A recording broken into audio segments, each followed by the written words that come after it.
All right, so let's do this. Let's add this one more here. We're on. Heck yeah, man. So what's this clip right here? What is this? I always see this clip when we come in, because I watch the broadcast personally. What is this clip here? Right on. Well, this clip right here. So right there, what you see is me and my son with our pro boxer Jimmy. Then there's Big Serge Estrada. He's four-time Cut Man of the Year, and everybody can hear us right now. So it's nice to know that they can hear this. That's him. That was him with Hector Camacho's son, Christian Camacho, at a fight. That's Omar Batts. He's our production manager. He's the one that puts all of it together for us. All the I mean, what you see, this guy's pretty badass. That's Caesar. Caesar is an American manager and a Mexico promoter, along with the cut man, Big Serge Estrada. And of course, you know who that is. That's Yes. Brittany right there. Yes. Yeah. So her husband was my first fight. That was my first fight was Tim Carreno. Oh, Um, cool. yeah. That is cool, man. I was hoping she'd come on. I know she wanted to be on, but right now it's kind of crazy. So now, did he? Was he your manager or was he your trainer? What was Who, Tim? Tim? No, Tim was my first bout. That's so Steve brought me on in 2012, January 21st, 2012 at the Red and Jerry's in Denver. It was a real small Wow. venue. It was real like I felt like it was the first time I met Steve too. So it was like a real small venue, It was real Tong Po-ish, I would have to say, like kickboxer-ish, you know what I mean? Wow. Yeah, yeah, yeah. Wow. What a trip. Let's see So, here. yeah. Oh. So it was more of a kickboxing tournament than it was MMA. Well, no, it was boxing, but we fought MMA Oh, in the boxing ring, so that's how it felt. It really felt like, yeah. that's how it feels when you do MMA in a boxing ring, because you're trying to avoid the ropes and everything else like that. So Right. You know what that's like, man. I remember. Do you remember the old pan craze? yeah, Uh, yeah, the old pan craze, man. That was back in the days of Boss Rutan and when everybody started coming up from the UFC. That was what they were all up to at that time. That was yeah. pretty crazy. Everybody, So, but everybody feels like Zuffa saved MMA. I feel like Zuffa killed MMA. I just have to say that right here as we're live. really, Yes, I uh, really feel like that, because like you're saying, the old Pride days with Boss Root and the old UFC days and the old WEC days. Like, what happened to that, Like, yeah. yeah, Oh, the WEC. I love the WEC when it came out, man. yeah, It was more real. You know what? People love commercial, and we're yeah, talking about casual fight fans. Casual fight fans to me love commercial. They don't know, unless they've been inside the octagon, the squared circle, or the trigon, or whatever.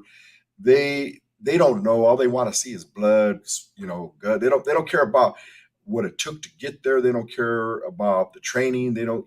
It's just a casual fan base. So when you're a true lover of your art, you tend to. It's like boxing. I mean, we could feel that way about boxing. I'm a boxer, kickboxer, growing up. And, I was back in the days, I don't know, I'm going to date myself here, back when Benny the Jet Rufus, Don the Dragon Wilson, all those guys were up. We were training with Felipe Garcia over in Globeville, Colorado back in the day. And then, of course, I was with 20th Street Gym, which then turned into House of Pain. That's why I brought it here to Southern California with the blessings of the boss man, Steve Mestis. that's right. You know, Yeah. so that being said, you know, I understand where you're coming from.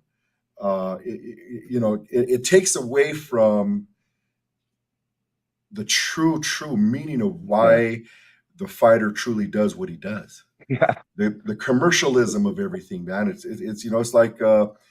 like getting a banging rap artist or song, a singer or music and stuff like that. It's when they first come out, and man, we love those guys. And all of a sudden, they start turning commercial. And then it's the commercial. What do you do? They're going for the money at that point.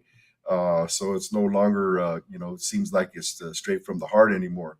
But I understand what you're talking about. Yeah, I And just seen an article with Javante. He was just talking about Ryan Diaz and Dazen being absorbed into the commercial that you're talking about. I don't know if you've seen that earlier, No, but I haven't. I've been shopping all day with my wife, yeah. so yeah. So what did he say?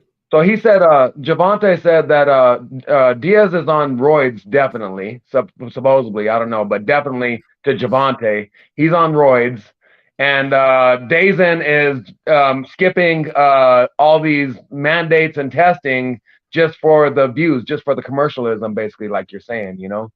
So Right. yeah, Yeah. Well, there's the man right there. Caesar, welcome. What's up, fellas? How you chilling. doing, brother? Meet Leanard Ybarra. That's You Luta doing, Bang brother? right there. Leonard, what's up, bro? What's up, man? My apologies for being a little late. Just He said everybody's busy. That's what he said. yeah. But man, we're here. We're here. Looking forward to. I always love talking to the MMA guys. You know what I mean? Like, You yeah. guys' mentality is a little different than most people, and I love to hear from you guys. So I look forward to getting to know you for sure. Heck yeah, thank you, bros. Thank you for tapping in, man. I watch you guys actually weekly. I'm actually in the broadcast all the time. Nice. Oh man, we appreciate you, brother. We do. sure. We really do. Yeah. Yeah. So what Actually, Luta what was was just. that lady? What was that lady? Chevelle, man. I actually tapped in with Chevelle through you guys. I'm gonna see if I can get out there. That Oh, was right cool. on. Yeah. Yeah, Chevelle Halbach, Yeah. heavy Chevy. Yeah. Poor thing. I from what I didn't get to see the fight, but from what I heard, she lost by points or something like that. So Yeah. but that's one bad woman right Hell there, of a man. boxer. Hell of a boxer. Yeah, Man. 51 years old and still holding it down like that. Wow. Yeah. Oh my gosh. And no, man, that just the angles and the movement of the feet and the hands moving with the feet. I'm just like, man, that is the cleanest boxing. No matter what happened on the scoreboard, that was some of the cleanest boxing I had seen in a while. I'm like, God, why can't I have that? Can I get some of that? Yeah. Have you ever just boxed? No, I need some of that actually, but I don't think that. Well, I don't know if you've seen. I get in front of people and I get nervous on my feet. I don't know if you noticed that. I get nervous on my feet. So I guess I'm more of a defensive fighter. I don't know. It's weird. I like to be defensive, Right. Counter punching, counter striking. Yeah. So you say you get nervous on your feet. What are you, a grappler? Is that what you are? yeah, I'm a grappler, bro. I'm a huge grappler. I love grappling, but I don't love the sport of grappling for the same reason we were just talking about the Javante Davis thing. There's way too much roids going on in the grappling industry right now, and I don't hate roids. I just wish people would be more honest about it. You know what I mean? Yeah. Right. I think it was back in the day in Pride where supposedly they weren't allowed, right? But they never got tested. Like all the Pride guys, they never got tested. They never got checked. So from what I understand, a lot of them were like, I mean, it's free reign to do it, and if it's allowed, for the Japanese, it was the bigger the better, Yeah. Well, that's when there wasn't any. A lot of it didn't have a weight category either back in the way back in the day. Yeah. Any weight fought anybody, So boxing kind of made it for. I mean, if you look at the way MMA came about here. It was any man for himself, any weight for himself. I mean, you had guys that are 180 pounds fighting guys that were 300 pounds, man. Tank Davis walking in the ring. True fighters. I mean, I had a friend that when I used to fight, I was the only boxer, but I used to spar with a kid. It was more. He's not a kid anymore. He's about my age, but Charlie Valencia. I don't know if you guys ever heard of him. He fought in the WEC, and he made it to the UFC when they opened up the smaller divisions. He was one of the first to be in there. He used to fight at 125, I believe. But before MMA allowed 125, like when MMA back in its infancies, the smallest weight class was 155. Yep. I don't know if you. I mean, yeah, I do. I remember that. I remember. So Charlie. A lot of guys that I know, Charlie, Joe Camacho, all those guys, they used to fight at 155. Yeah. Naturally, 125ers, 135ers. It was crazy. So they'd be fighting these big dudes, but they didn't care. They just wanted to fight. And to me, that was always pretty. Those were true fighters to me. To be honest with you. No, really. Yeah. Hey, that's real quick. I know Dominic Cruz probably doesn't listen to this, but let's do a shout out to Dominic Cruz. He just lost his father. Oh man. Blessings to Dominic and his whole family. Absolutely. You know, for what Our they're going through. condolences. Prayers and condolences. Yep. That's crazy. I did not know that. Yeah. So I just saw it not too recently when I've been logging on all my screens and you know what I mean, looking at everything, and I had run across that, man. So, but so Leonard, tell us, where were you born and raised at? So I'm from here, bro. I'm from the West Slope. I'm from a little tiny slope in the middle of nowhere that nobody even knows about. Like they forgot about us Palisade. over here, bro. Like Grand Junction. I don't even think people like real people come to Colorado and I don't think they know Grand Junction exists. I really It's the most beautiful part of Colorado on the west end. really though. And I think we like to keep it that way. I think that's the problem is we don't announce it like that. You know what I mean? I think that's what Absolutely. it is, you know. But yeah, I'm from the West Slope, so I'll always be from the West Slope. But my roots lay in the Bay Area though, so I have mad family in San Jose, you know. So shout out to Right them on. too. Yeah. Right on, man. So on the west slope over there, now let me ask you something. When did you start your fighting career? What age did you start doing any of this? 2000 and 2009, I started training. Okay, all So I was right. already 27, bro. And so Wow. my son, I signed him up for a year at 8th Street Gym, which was the only gym in town at the time, you know. And he didn't want to do it. And so I went in and they were like, well, you know, we're not going to give you the money back, but we can transfer the membership to somebody. And at the time, they were starting to get involved in Gracie Baja Brazilian Jiu-Jitsu, which is a huge label now. They got like, I think they're over, well, I can't remember, like 1,000 schools or a couple thousand schools. There's mad Gracie Bajas worldwide though, you know. So Right. they were barely getting involved with 8th Street Gym, and so I took on his membership and then took on that program that's now like worldwide program. You know, it was like probably like up to like 80 schools at the time. You know, whenever I joined, you know. Right. So I joined. That was the only year I paid. I've been doing this for 13 years, and I paid a year during COVID to keep the school going. But other than that, I've never paid in my life for this because that's how passionate I am when I show up at a gym. People are like, "What the? Like, where'd this guy come from?" You know what I mean? Like, this guy has Yeah. nothing but the passion in his eyes. You know what I mean? Like, I breathe this shit. You know what I mean? Like, Yeah.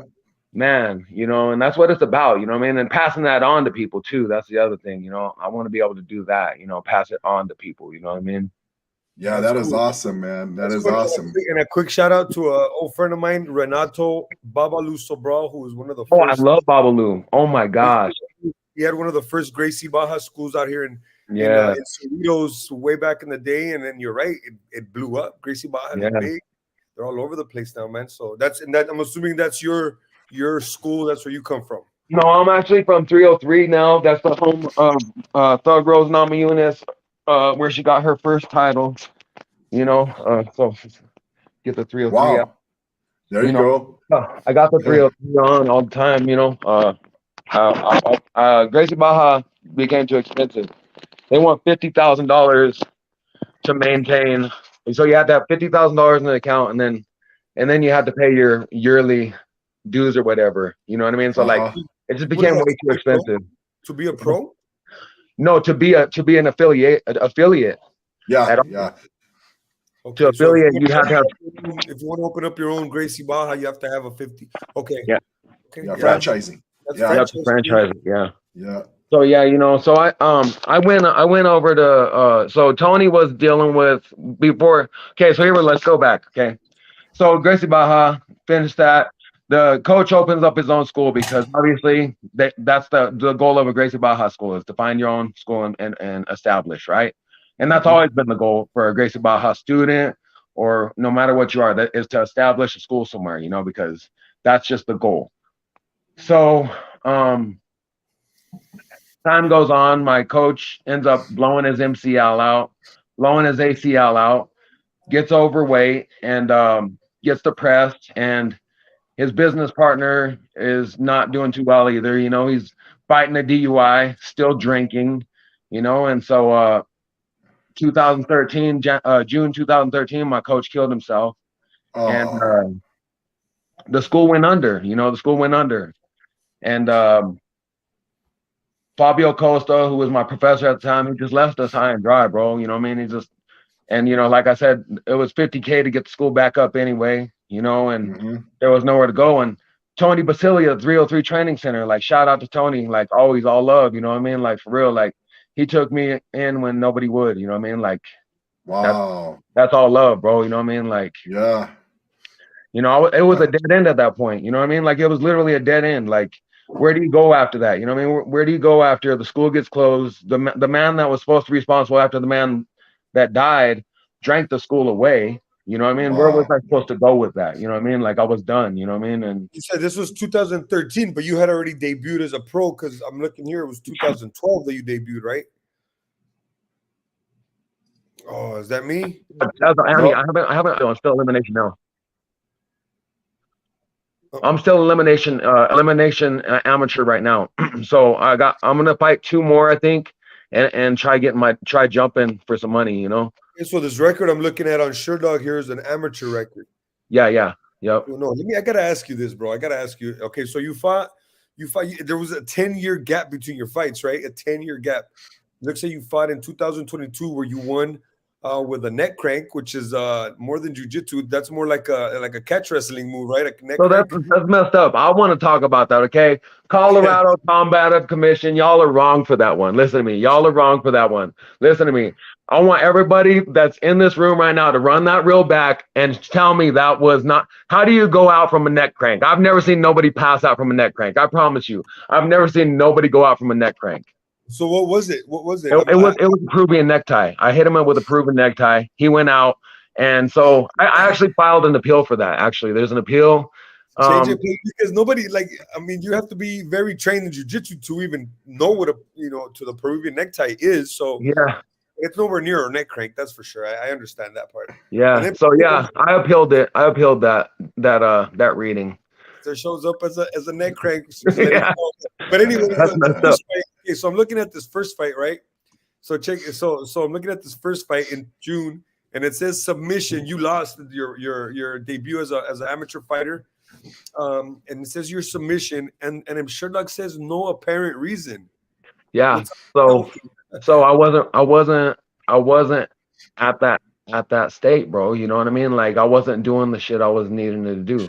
This last camp, I literally the trauma and all of the stuff that happened in June of 2012 really set the stage for 2022. You know what I mean? For real, because I gassed, bro. I gassed. Let's be honest. I came to the mile high from 47, 46, 16 to 5280, which ain't that far, but I gassed, bro. You know what I'm saying? So we went one whole round. The second round, we start going good, and he's heavy chest. You know what I mean? As soon as you do jiu-jitsu, heavy chest. Second round, that shit gets heavy. You know what I mean? And yeah. So I actually credit McKenzie a lot for the things that have. So was it that you tapped, or did they stop it? Because it says no apparent reason under it. So what happened was he could, like, you could clearly tell that I was gassed. You know what I mean? Like I was. So they just said this is over. Yeah. Okay. Yeah, I actually get up on my knees and try to catch my breath after that. Like I'm like, that's a horrible. Fucked up. Yeah, it's actually on YouTube. Just don't watch it. You won't, but you just plugged it, so. Yeah, I don't mind people though, for real, watching my videos, because for real, like it's crazy where I came from. Like I said, I'm glad that this 10-year gap happened, because like J.R. Gordon said, 40 is the new 30 for one. You know what I mean? And number two, bro, I'm like, man, I can't not believe the machine I was that night, for real. Like, I outlasted, I controlled. A lot of people think that I took a lot of those strikes, but I didn't. If you watch the footage really closely, I catch a lot of that stuff in the air. You know what I mean? I'm batting a lot of that shit down, and I'm grabbing whizzers, and I'm controlling hands and stuff. So there was a lot of development in the last 10 years that happened between Mackenzie Rockmore and Cody Shearer. Wow. Yeah. Yeah. Well, you know what? I'll tell you what, we've always said, and we say this in the gym, and, the fighters learn it. We've had a lot of boxers for many years off and on, that for some reason, man or another, they either still didn't have enough experience to be able to use their wind. You could run forever and ever and ever, but if you don't know how to capitalize and you don't know how to be seasoned in the ring to stay calm and actually breathe, and you're starting to, we call it concentrating. In other words, every time you go to think, you hold your breath. So Yeah. every time you go to throw a punch, you hold your breath, or every time you try to do something, you hold your breath. You're your own worst enemy when it comes to that. And that's basically for us, for our amateurs, when they're getting in there, they're holding their breaths. And that's a really big key for us coaches to really get in there and teach everybody how to breathe, because like I said, they could do 3 to 6 miles a day. Some do 10 or whatever, but the second they get in the ring, they start, what I say, concentrating, holding that breath. And it's definitely, just going to hold you back. What they say, it's like, man, I run 6 miles a day, man. Why did I lose my breath? Well, it's because you held it, Yeah. or what have you. And it's all seasoning as it comes in. And that's what we recognize in amateurs. And that's, that a lot that happens.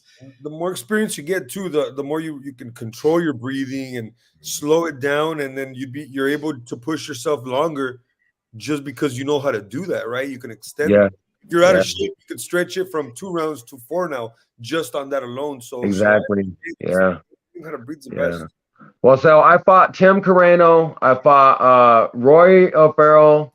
I fought Bryce Thorstad, and I fought Mackenzie Rockmore as a white belt. Okay, so we're talking just white belt status. I took 3 fights just as a white belt. Like I'm like, okay, we training. I'm just gonna fight, And then so I took 1 fight as a blue belt. It was Andrew Arguello, which he was my corner at my last fight. That was my corner at my last fight was Andrew Arguello.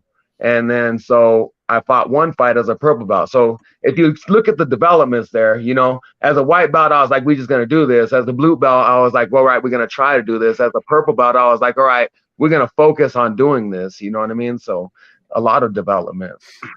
Wow, that's awesome, man. It's amazing how all the years that you could develop. And it's like you said, there was a 10-year gap, but it didn't mean you just laid down. Really. You were busy at the time. You know what I mean? Yeah. I know a lot of guys who do that, but at 40 years old, you've got to feel like you're in your 20s still. To be able to go out there and bang like that, man. So that's amazing. So you're in some good shape, brother. Appreciate you for that. Yeah. So who was it we was just talking about before that? We were talking. Oh, Tony Basile. He did a lot for me, but he's really philosophical about it. He told me one time. He said, we were talking about this before the show. In jiu-jitsu alone, a lot of people have those lags in between belts. You know what I mean? So we're not just talking fights. We're talking lags in between belts. Like that's a huge thing. It's like getting to that next level. And some people it take 5 years to get their black belt, but other people it take 13 to 20 years to get their black belt because of their life lags or whatever is going on in their lives, or maybe you get some criminal cases, or maybe you got some divorces going on, or maybe you're fighting your own issues. Those life lags hold you back more than the physical injuries. You can hurt your ankle and get over that, but you have a divorce and lose a bunch of kids, that hurts. You know what I'm saying? Yeah. That I heard the boss man talking about this. I think it was with who was in here with y'all? The boss man was talking about this a couple weeks back, actually. Steve was talking about, who was he on? He was on with another promoter, I believe. Or actually the AB was he? No, it was like a couple weeks back. It wasn't last week. It was a couple weeks back.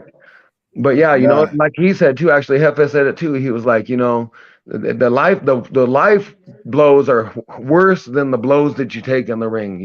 Those injuries that you take, man, like I said, it took me a long time to get over Matt killing himself. And my brother killed himself 4 months before Matt. So I got over 2 suicides in that year.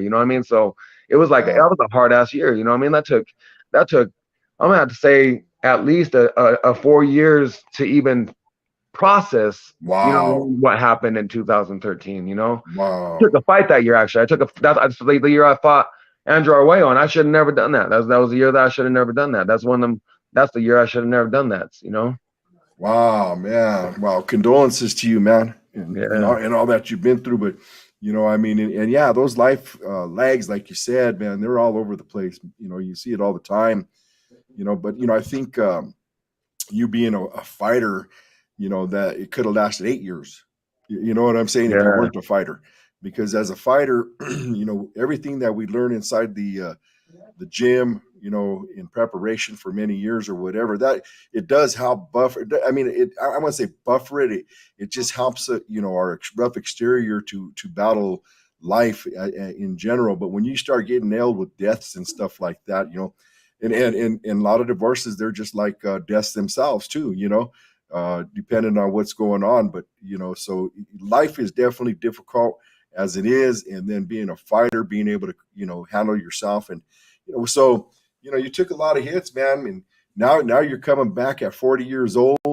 What you got? What are you looking at? What's your next fight? Do you have a next fight lined So up? I really want to discuss this. This is something I really want to discuss. So we probably have a little fan in here somewhere. He's probably talking shit somewhere. I don't know. Okay, Uh-huh. he might be in here. He said he was going to show up. I know he said he was going to show up. All But right. he ain't getting it. You know what I'm saying? Because the fact is he ain't fought in 3 years. He ain't relevant, and I don't know the developments and progresses he's made. And now all of a sudden he knows the developments progress I've made. You know what I mean? Like, no, Yep. bro, you're gonna have to fight and get on the rankings before you come talk to me. You know what I'm saying? Like, that's just the game. You know what I'm saying? If I'm sitting at number 6 and you're sitting at number blank, you know what I mean? What do I look like giving you a shot?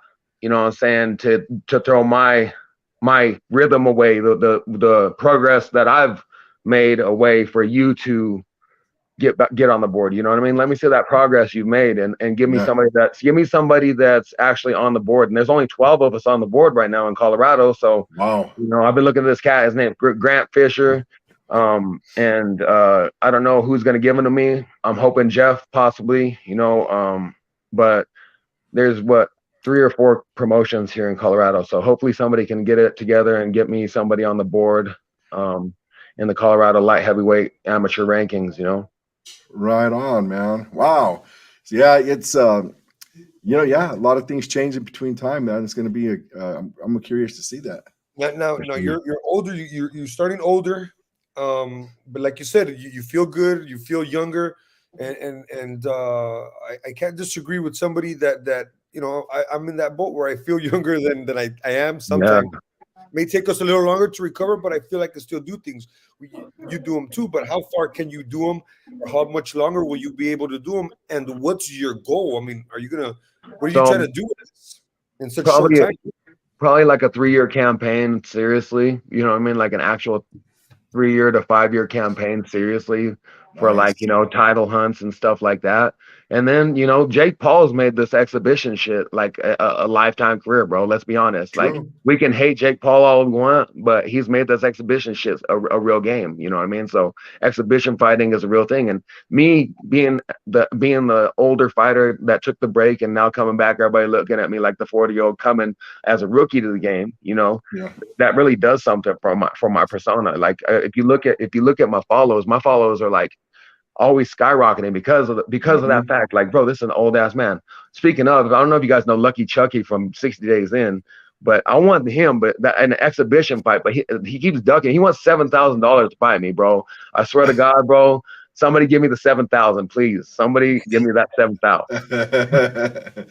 Right. Where's that promoter at, man? That's going to You know link what I in mean? this. The question they're gonna ask is how many tickets can he sell? Exactly. I think a lot of people want to see Lucky Chucky get beat up, though, for real. So it's out Where's Lucky there. Chucky from? He's from Colorado. No, he's from Illinois. He's that. I know you've seen him on TikTok, bro. He's that annoying guy on TikTok. Fuck him. You know what I'm talking about?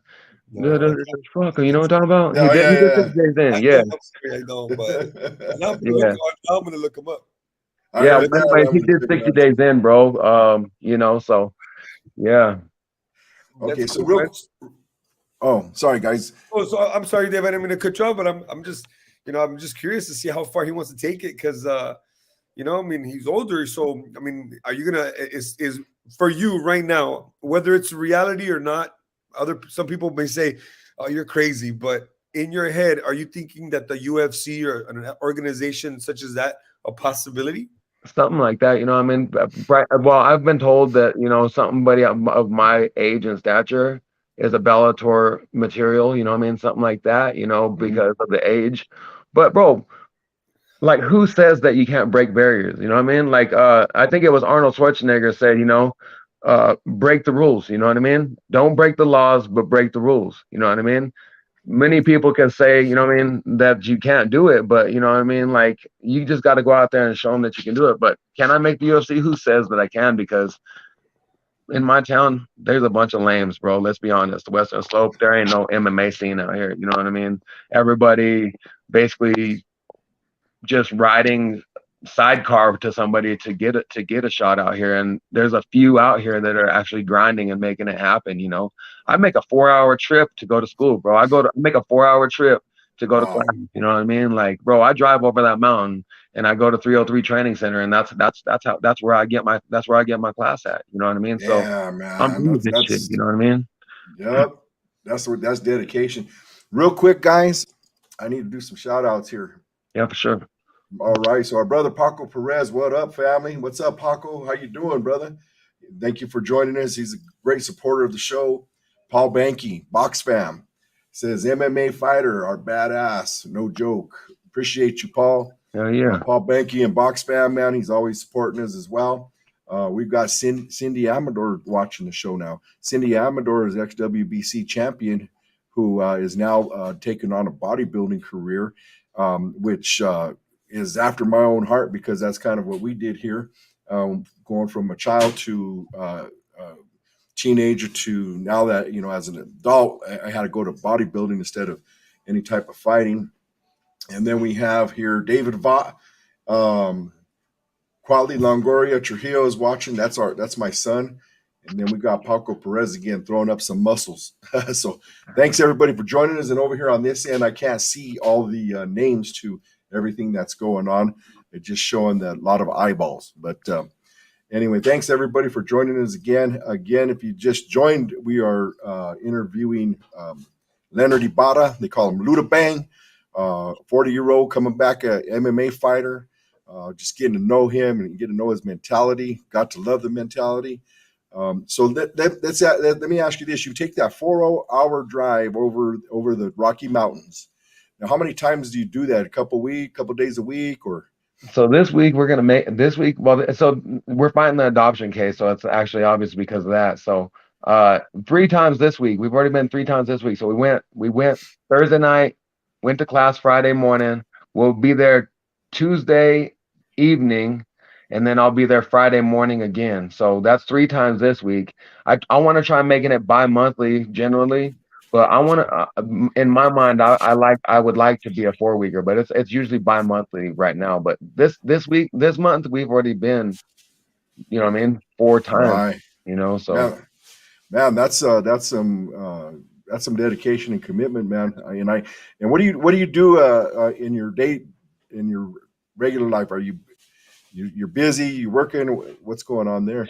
so I basically don't work because I want this to be the hale, you know what I'm saying? This is gonna be the job, bro. You know what I'm saying? So um, it's like I work while we're fighting this adoption case, I'm working at the gas station, you know, getting the money to pay for the lawyer and whatever and whatnots that we can make happen. And after this case is done, you know, um I'm going to probably just go back to full-time training, you know, and Wow. make a living like that. But we breed dogs as well. I breed bull terriers like the Oh, right on. Chicos. Yeah, I breed Chicos. So that's the other job. Oh, right on, man. They could be Yeah, mean dogs. Those could be Yeah. mean dogs. Feisty. I hear him. Yeah. Yeah, they went in doubt. I was getting ready to put them out. Yeah, that's cool. Wow. So you have a pretty unique lifestyle, man, built around your fight career. You know, Yeah. it's to be commended that you're still chasing that dream, you know, and doing everything that you're doing, fighting an adoption case and, you know, breeding dogs and working with as what you can, you know. So that's pretty good dedication right there, man. I mean, it's a lot to do. you got a lot going on, and you still got a lot going on both ends. I mean, to make that drive, that's crazy. Now, Well, let me yeah, ask you something. Now, you met the first time you met the boss man, Steve Mestis. When was that? that was in January 21st, 2012. I walked into Redden. No, I walked in. Where was the weigh-ins? I don't know. So I walk into this building, right? And here's this little Hispanic Method Man looking cat. And he's like, yo, I'm Steve. You know what I mean? I'm like, okay. So I shake it. Oh no, we was at a bar weighing in. That's right. And so like, bro, I swear, man, I was like, I expected like, because you have a picture of a promoter, you know what I mean? You didn't expect the homie to walk up and be like, yo, I'm the promoter, dog. You know what I'm saying? What's up? And I'm like, cool, So we catch each other's vibe and shit. And he introduces me to my opponent before we go weigh in. And me and my opponent, actually, shout out to Britt and Tim, but, that's when I really knew I was part of the family, not just in a fight. You know what I mean? And me and Steve have been friends for a long, long time. It's a whole development. It was crazy because when we went and got the tape from my hands for my last fight, the lady gave me 3 rolls of gauze and 2 rolls of tape. And Steve was like, we need more than that, and he knew the tape lady. You know what I mean? So like, Steve can get you anywhere in this game, like for real. Steve Mestis can get you places in this game. So I appreciate Steve's help in my career as well. You know what? I'm going to tell you something about Steve Mestis, man. He is totally underrated. The man. Like you said, you can't judge that book by its cover right there, because when you see him taking care of biz, man, with all the other promoters, and he's standing there, they're all suited up, and he's just dressed like a regular guy. You know what I mean? It's almost like, who's the one I could trust here? Steve. Steve's going to come at me and tell me exactly like it is. And he's straight up. We've had many of conversations. We've talked about fighters, boxers, his fighters, my boxer, or our boxer at our gym, our pro boxer, and he's given us our opportunities, and he's also given us another opportunity here in January in Denver. So we're waiting on the date and the opponent. But I know he's going to make that happen. He made a fight happen for us out here where our boxer wanted to step up, and we went through about four boxers that wouldn't take him as our boxer as an opponent. Finally, because he only had two fights, 2 knockouts, or two knockouts. And he says, Matty, he goes, I want to give it a shot. So we told Steve, and Steve he looked and searched. He brought this kid to us that was about 7-0 already, and we gave it to the opportunity to El Chingon over here, and he says, you know what? He says, that's what I do.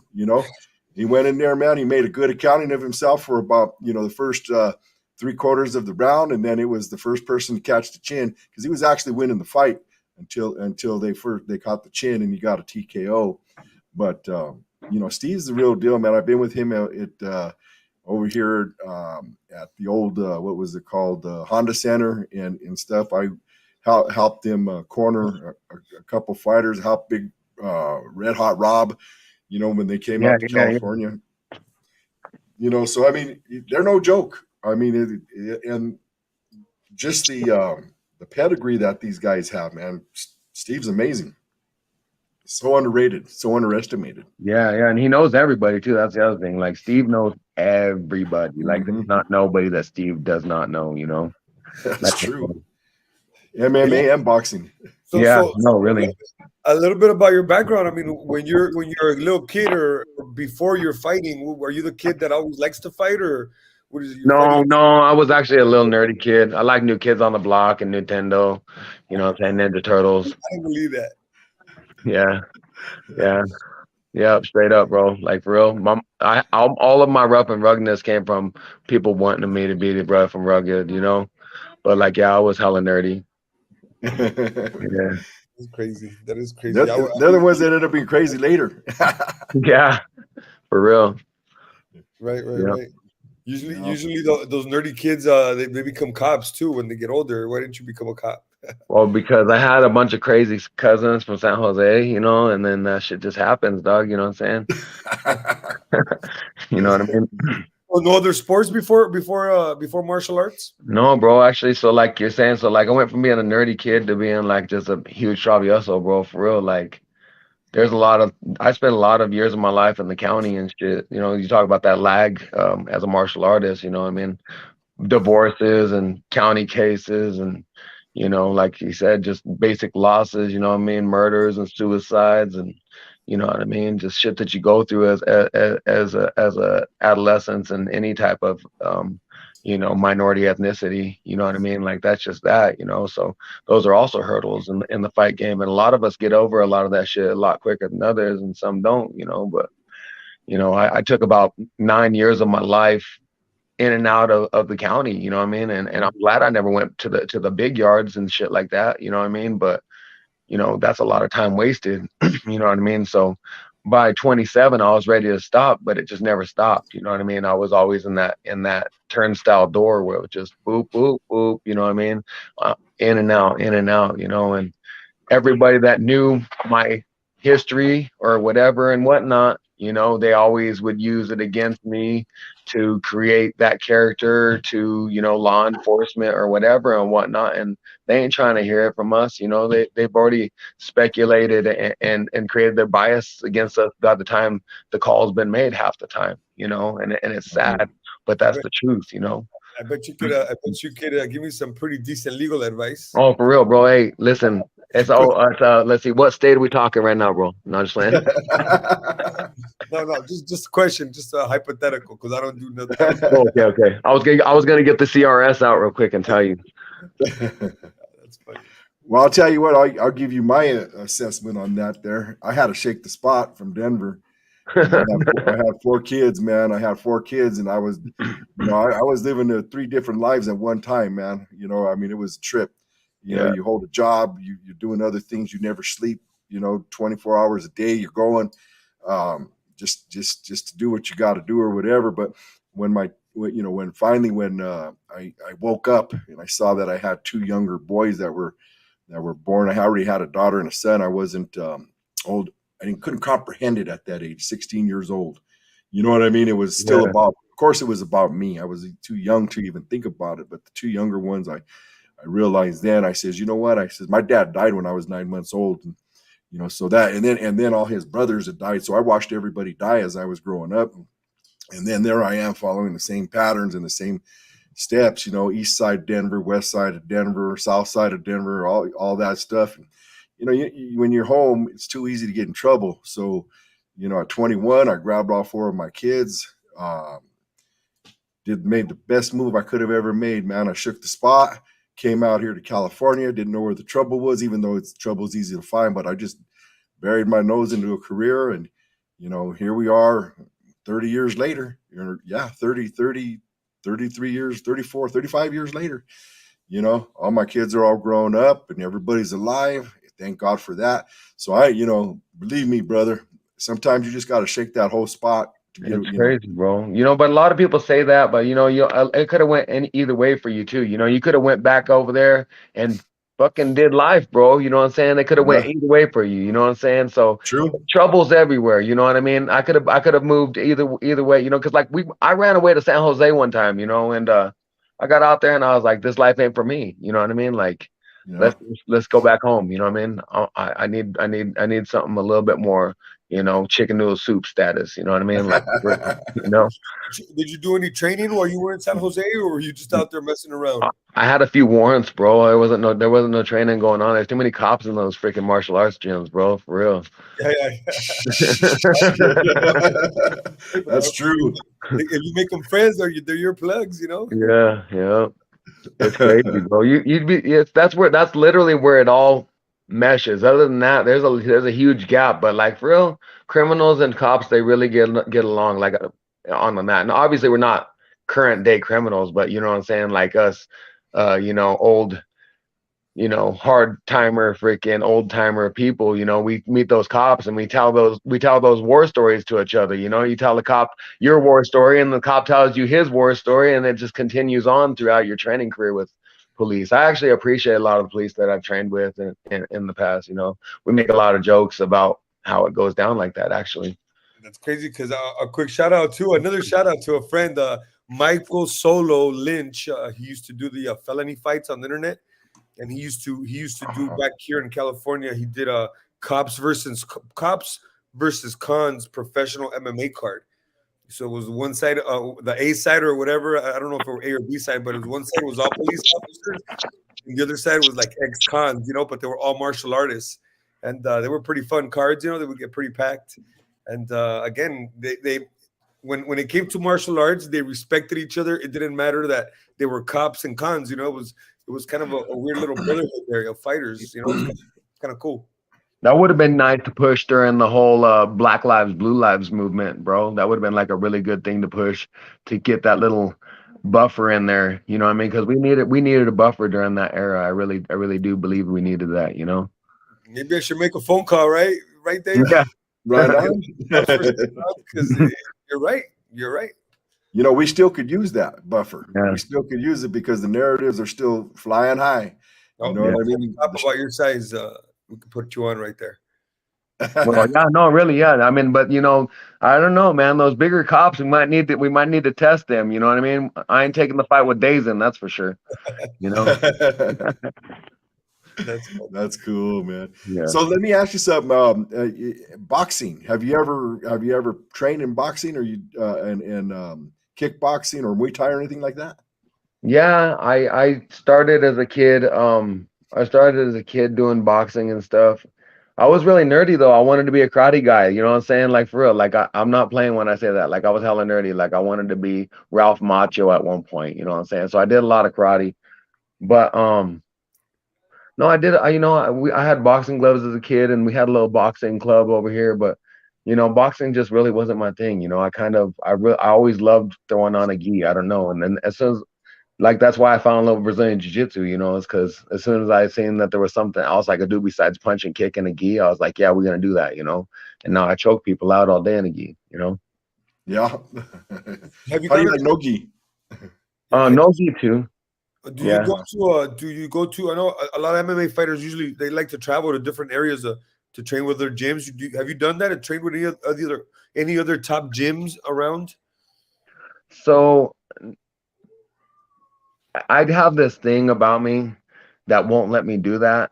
I know people that do that, but I have this thing about me, and it's actually a Brazilian thing, to not do that. You know what I mean? Because they call it creonche, and if you're a creonche, you know what I mean. You're changing academies every 3 months. You know what I mean. You're sharing your technique at other academies every other week, you know what I mean, and you're not being loyal to your soil, you know what I mean, you're not being loyal to that label that's on your chest, and that's what it's all about. Like we talk about, with Hepe, like for real, like that's why I'm loyal to him, because he's loyal to me, you know what I mean, like we're both loyal to each other, you know what I mean. So for me to go, like if I were to go like, all right, well, Trevor Whitman's got better hands than my Hefe Steve Mest is, you know what I'm saying, like that's fucked up, you know what I'm saying? Like hell no, you know what I'm saying? I'm going to look for Steve before I go look for Trevor Whitman or Dwayne Bang in Denver, you know what I mean? Because that's my guy, you know what I mean? Like Right. It's all about loyalty to me, you know what I mean? Yeah.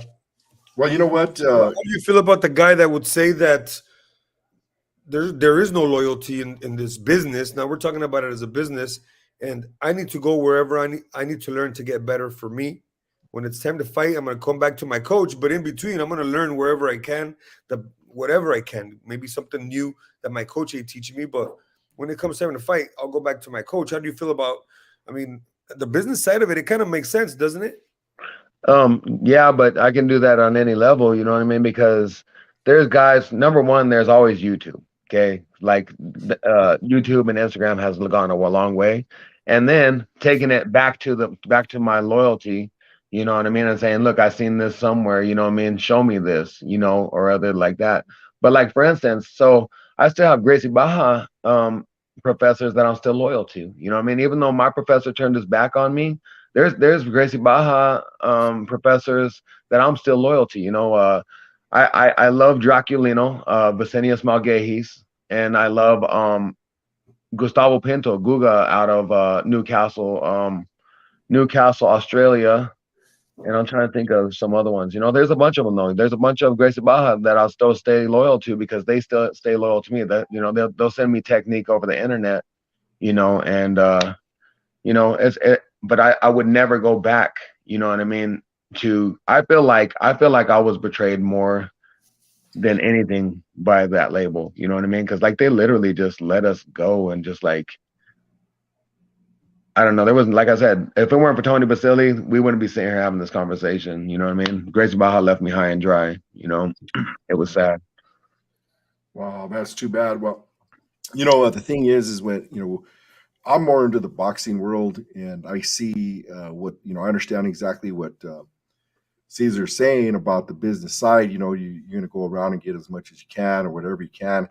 But I'm also from the old school. You know, that's why I brought House of Pain SoCal out here. I'm loyal, you know, loyal to my people. And you know, Steve Mestis, he's younger than me, but he's the one who brought it out of 20th Street Gym, you know, and a co-founder of. And so, you know, my loyalty to this brand and to my people will always be there no matter what. Now, as for the business part, especially being here in California and talking about loyalty, is I've learned that there is no loyalty. You know, especially when it doesn't even matter whether they're amateurs or whether they're pros. Out here, they will go through gyms like you wouldn't believe. Now, I shouldn't say there is no loyalty, but for the majority of the part, there is no loyalty out here. You probably got about a good 10% loyalty that people will stick and stay. But you know, I'll tell you, one time you'll see one of these pros over here. They'll be over at Robert Garcia's gym, and then the next time you turn around and they're down in San Diego at you know, Canelo's gym, or it's a trip how you see that happening. You know, we're so young that we've seen the loyalty for us is our coaches, because that's the same thing there. What do you think about that, Caesar? I mean, it's unfortunate that the business it turns it into a it turns you have to see it in a Machiavellian way, so to speak, and and unfortunately looking and assume that the worst in everybody, right? You have to think that the worst in everybody is about to happen first, and if it doesn't, it's a surprise, right? So that's what the business part does. But it's kind of a crazy dynamic because if you take the perspective, say of a Bruce Lee who wanted to learn how to fight regardless of martial art, right? He wanted to be like the best fighter, regardless of whatever martial art needed to be done. He just wanted to win, and to do that, it's in your best interest as a martial artist to learn from different teachers and different schools and different places. So it's kind of a crazy dynamic that it's as a martial artist that's in your best interest. That's what you want to accomplish, but the business kind of keeps that away. It keeps it in a sense where no, we got to stay within our house and keep to ourselves because I guess in the long run it's better for business. I'm assuming, right? Well, it's basically like this. So with boxing, it's easy to be like, okay, well, I'm out of here because, you know, there's not a guy that you got to trust to put that time on your belt. You know what I'm saying? With that belt system, like, bro, if I blow somebody off with my belt and I take off with their belt and I got their 3 stripes on my belt and I go to the next guy, he's like, bro, you got 3 stripes on your belt for some other guy. It's going to take me a while before I can trust you to put that 4th stripe on your belt. Now I blew my bridge with I blew my bridge with the old guy and I got to build a bridge with this guy. You know what I'm saying? Like now I'm in a lag. You know what I'm saying? So so it's 2 years for your white to blue, 1.5 year for your blue to purple, 1.5 year from your purple to brown, and then 2 years to your black. So you know, and then put some lags in there. Bro, I've already been lagging with my life issues, bro. Like, and then the people that I trusted with my shit. You know what I mean? Like. And what's crazy is you can't even lie at your next school and say that you're a brown belt, right? Because Exactly, because they watch, you know. Yeah, they'll catch you quick. It's a small community, even though they may not like each other. The word will get around. You know, it's kind of crazy. Yeah. Well, okay, guys, I got to do another shout out here. We got another little update here. We got Robert Atencio, great show, brother. Atencio Boxing Killab Camp is watching from the 303. Right on, Robert. Thank you for being loyal to us, bro. Appreciate you, my man. Sammy Antonson. Thank you, Sammy. She's putting up those muscles up there. Appreciate you, Sammy. Candy's hardwood flooring. So much of it is breathing. Great point, guys. Then Candy's hardwood flooring says, problem with being such a high level is far for you to fall, you slip, and how high you have to climb back up. But it's always easier because you've been there and you know the way. Good Yeah, point. yeah. Yeah. So thanks for chiming in, everybody. Those are some good points right there. You mentioned that there's no belts in boxing, but I think that there should be some form of classification in boxing. I really do. You know what I Yeah, mean? well, Dwayne Bang does that with his Muay Thai shit. You know that, right? Like if when you Oh, go to a Bang school, you start out with an orange shirt or is it a white shirt or something like that, and like you graduate your shirt, bro. Like you can't just walk into a Dwayne Bang school, I guess, with like if I were to wear this to a Dwayne Bang school, they'd make me take it off and give me a different shirt, I guess. You maybe know? you could do that. Start that at your school, Dave, and get that going. Maybe white gloves and black gloves Yeah, and yeah, yeah. That'd be dope, actually. You everybody know that what's has white gloves is beginners. You know what I mean? And you everybody know that has what's funny? gloves, something like that would be awesome. You know what was we were just I was just having a conversation with a couple of my coaches and bringing up people up on the different levels. This way we could do something like that. So we were going to say blue level, red level, white level, stuff like that, so we have a mentorship program, and that's how we could graduate the kids. We've only been doing it for 2 years, so it's still in development, and I think it's doing pretty well. you know but we were thinking about it because the only way that we can really, without us doing something in the gym, we have to go and put them in the amateurs, and that's pretty much how they progress. So not every kid's going to be an amateur boxer, and not every amateur boxer is going to turn pro. So I think that'd be a great idea to put it in the gyms, on any mentorship program, or put them on certain levels. And so what we've done is we developed 4 big squares in the gym, and we laid them on the floor, and we take about 5 or 6 kids and we level them off. So if you're on the top square, that means you're the most experienced. If you're on the second one of there, you're the third experienced, and then so on and so forth, all the way down to the beginners. So the beginners learning the footwork and a little bit of their handwork, and then it just progresses as time goes on.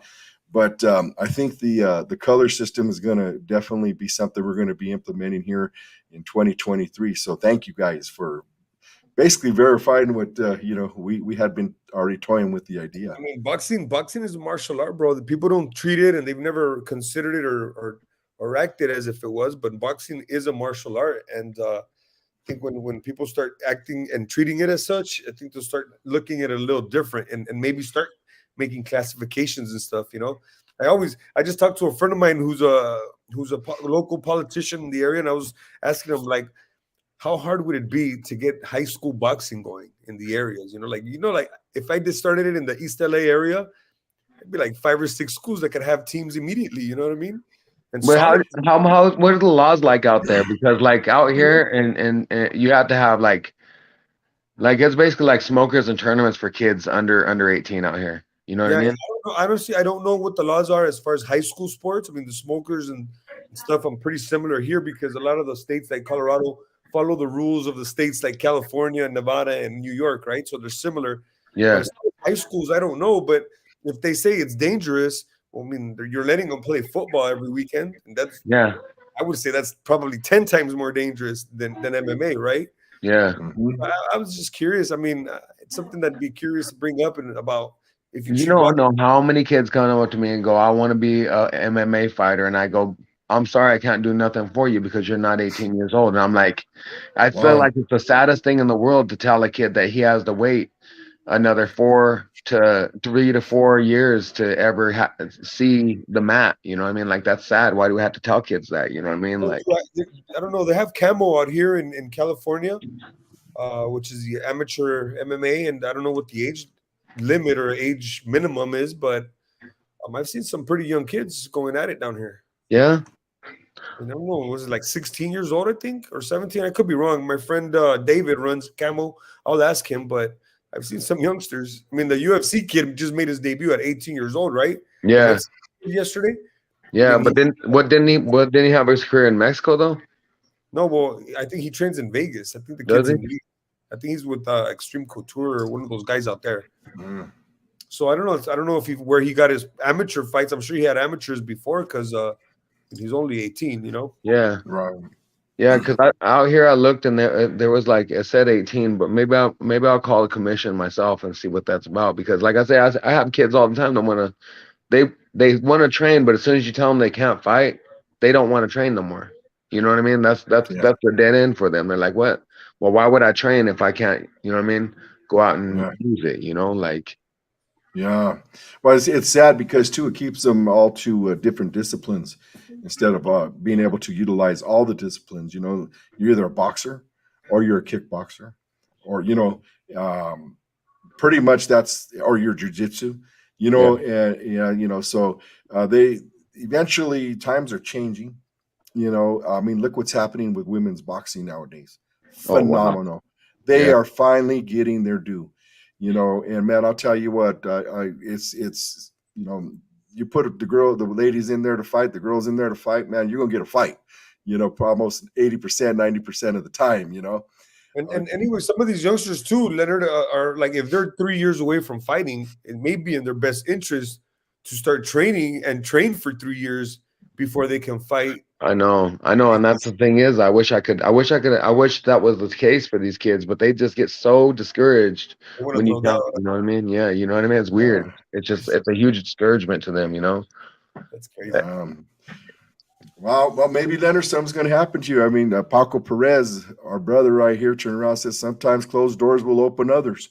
Oh, And really? we're firm believers in that, especially in the fight world.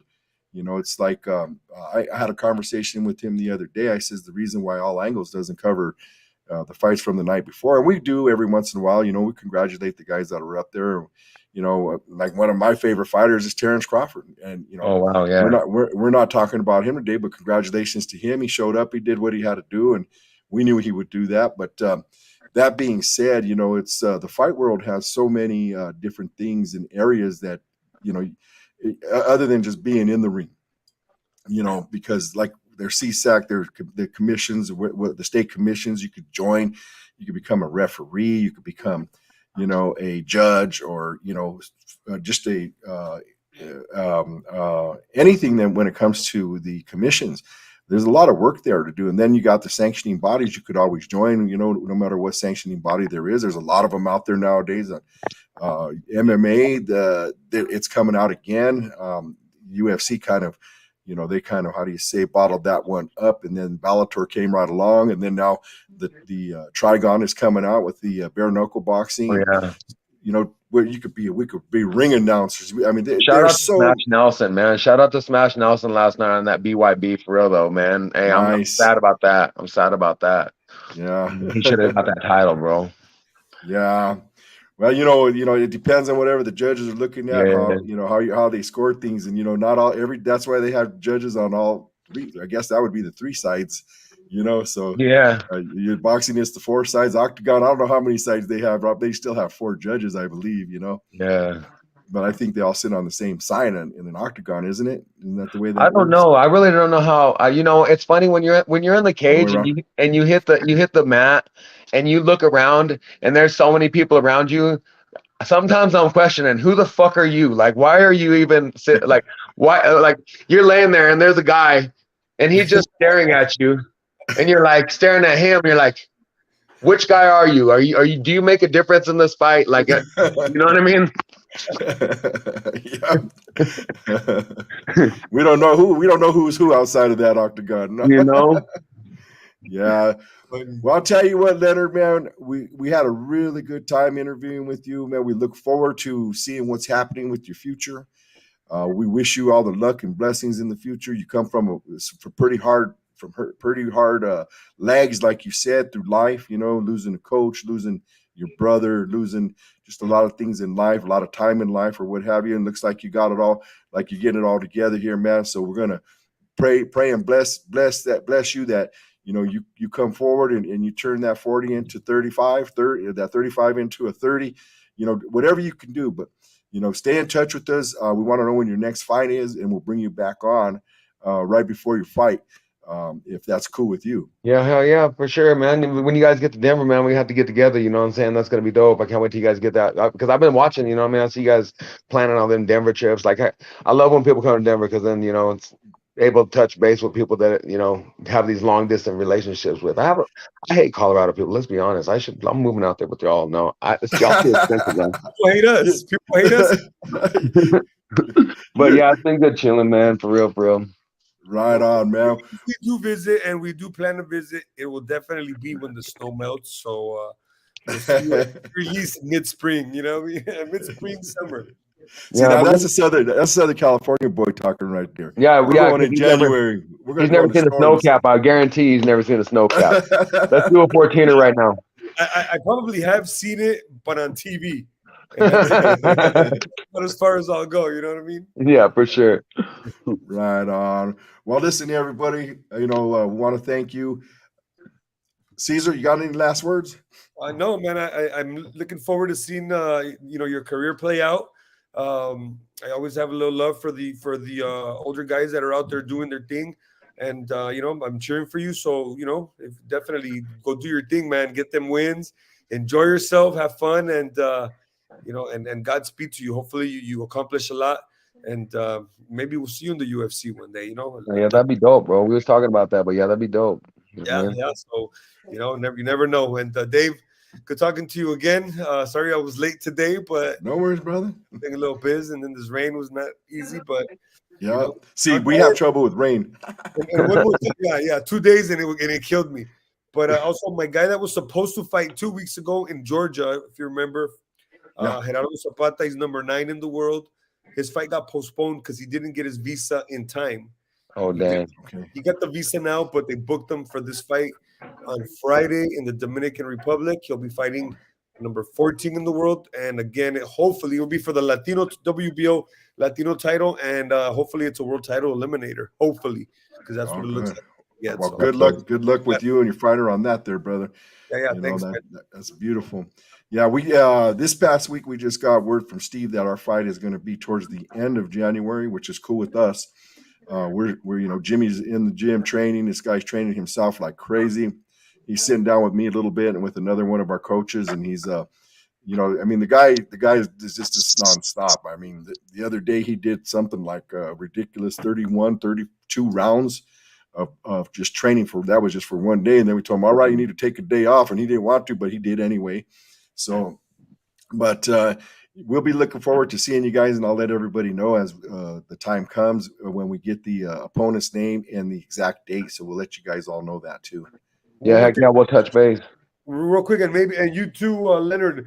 Give your plug to your pages, because I'm gonna do it real quick because my internet guy is on my ass about it, Dave. So go on the page, you guys check it out. Everybody, I want everybody to listen up. My name is Luta Bang Bang. You can Google it. You can catch me on all platforms. Seriously, Google that. Somebody go Google that real quick. Go Google Luta Bang. You guys will be amazed. You guys like, what? How did I miss this guy? You know what I mean? But yeah, Luta Bang on all platforms. Well, look him up, and I'll put a link on my pages: Black House Boxing and Grito de Guerra Boxing Promotions. Look them up. And Dave, it's all you. Leonard, look forward to talking to you again soon, man. For sure, bro. All right. Well, that concludes our episode number 14 with Leanard Luta Bang Bang Ybarra. We're looking forward to seeing him in the future, and everybody else. God bless. Have a beautiful week. And again, thanks for joining us.